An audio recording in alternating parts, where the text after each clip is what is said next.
प्रभु यीशु मसीह को ग्रहण करने के बाद हम में से अधिकांश लोग यह जानना चाहते हैं कि हम कैसे प्रभु यीशु मसीह का चेला बने या हम दूसरों को चेला कैसे बनाएंगे। आज हम लोग सीखेंगे कि जब हम प्रभु यीशु मसीह का चेला बनते हैं तो प्रभु यीशु मसीह परमेश्वर पवित्र आत्मा हमें क्या अधिकार देते हैं या क्या सामर्थ्य देते हैं, इस बात को हम लोग आज देखने वाले हैं। उसके बाद हम आगे ये भी देखेंगे कि हम चेलों को कैसे तैयार करें, ऐसा क्या प्रोसेस है, उसको हम अगला वीडियो में जरूर देखेंगे। सो डिसाइपलशिप सीरीज में आपका स्वागत है। मैं हूं जॉन तिर्की। मैं यूवीसाई के साथ सेवा करता हूं कॉलेज के स्टूडेंट्स के बीच में। अगर आप पहली बार हमारा वीडियो देख रहे हैं तो हमारा चैनल को सब्सक्राइब कीजिए। अगर आप इससे पहले का वीडियो को नहीं देखे हैं तो मैं आपसे रिक्वेस्ट करता हूं इससे पहले का वीडियो को देखिए ताकि आपको समझ में आए कि हम किस विषय पर बातचीत कर रहे हैं। तो चलिए शुरू करते हैं। दोस्तों याद रखिएगा, प्रभु यीशु मसीह 12 चेलों को चुनकर अपने साथ 3.5 साल रखे। क्यों?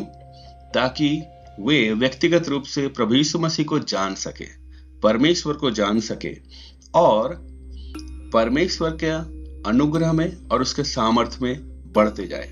प्रभु यीशु मसीह ने चेलों को चुनकर ट्रेनिंग दिया और उनको दो करके भेजा कि जाओ गांव में सुसमाचार सुनाओ और दूसरों को भी चेला बनाओ। फिर बाद में उन्होंने 70 चेलों को भेजा कि दो करके गांव में जाए और सुसमाचार सुनाए। सो इस तरह से प्रभु यीशु मसीह ने क्या किया, उनको सामर्थ और अधिकार देते हुए चेला बनने का ट्रेनिंग दिया था। तो हम लोग भी केवल विश्वास में एक लेवल में नहीं रहना, हमें भी दूसरों को चेला बनाने के लिए तैयार करना है। याद रखिए, इससे पहले हमें क्या करना है, शिष्य बनना है, चेला बनना है। उसके बाद हम चेलों का अधिकार पाते हुए दूसरों को चेला बनाने के योग्य होंगे। तो इस प्रकार हम नीचे से ऊपर की ओर बढ़ते जाएंगे। आमीन। तो कैसे हम लोग प्रभु यीशु मसीह का चेला बनेंगे या दूसरों को चेला बनाएंगे? क्या अधिकार मिलता है हमें? तो पवित्र आत्मा का सामर्थ्य मिलता है या हमें परमेश्वर अपना एक अधिकार देता है जिसका इस्तेमाल करके हम दूसरों को चेला बनाते हैं। मत्ती 10 अध्याय, पहला कुरिन्थियों, दूसरा कुरिन्थियों और पहला पतरस में यह वचन लिखा हुआ है। आप नीचे इस वचन को यहां देख सकते हैं, पढ़ सकते हैं। ऐसा लिखा है कि उन्हें अशुद्ध आत्माओं पर अधिकार दिया कि उन्हें निकाले और सब प्रकार की बीमारियों और सब प्रकार की दुर्बलताओं को दूर करे। परंतु ये सब प्रभावशाली कार्य वही एक आत्मा कराता है और जिसे जो चाहता है वह बांट देता है। हम मसीह के राजदूत हैं। मानो परमेश्वर हमारे द्वारा विनती कर रहा है कि हम मसीह की ओर से निवेदन करते हैं कि परमेश्वर के साथ मेल मिलाप कर लो।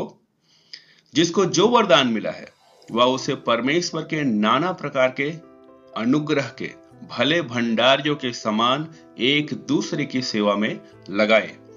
तो इन्हीं वचनों के आधार पर आइए हम जानने की कोशिश करते हैं।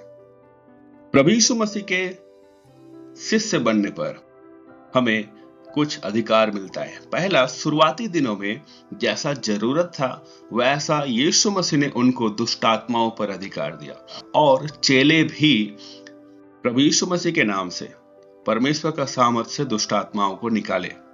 और ये सच है, बाइबल पर आधारित है।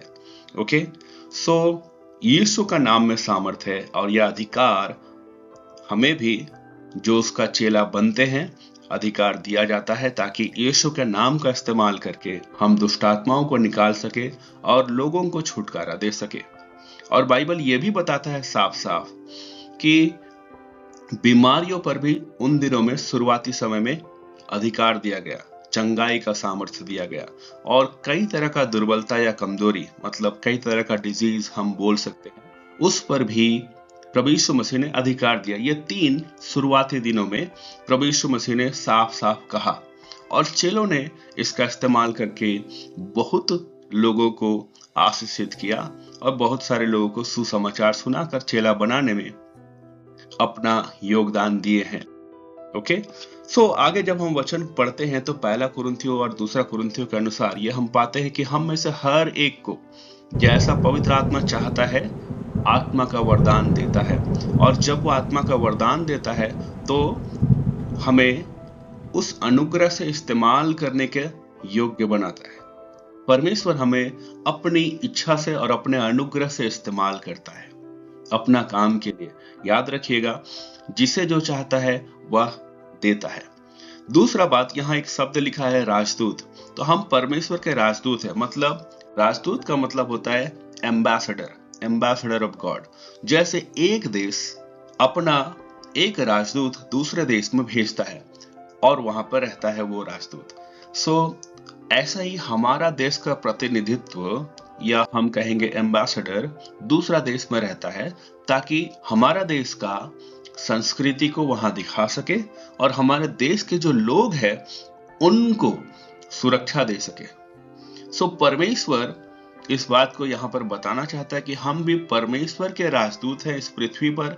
जहां कहीं परमेश्वर हमें रखा है, हमें भी वो अधिकार दिया है और हम नम्र होकर के लोगों से निवेदन करते हैं कि प्रभु यीशु मसीह और परमेश्वर के साथ मेल मिलाप कर ले, अपने पापों से मन फिराए।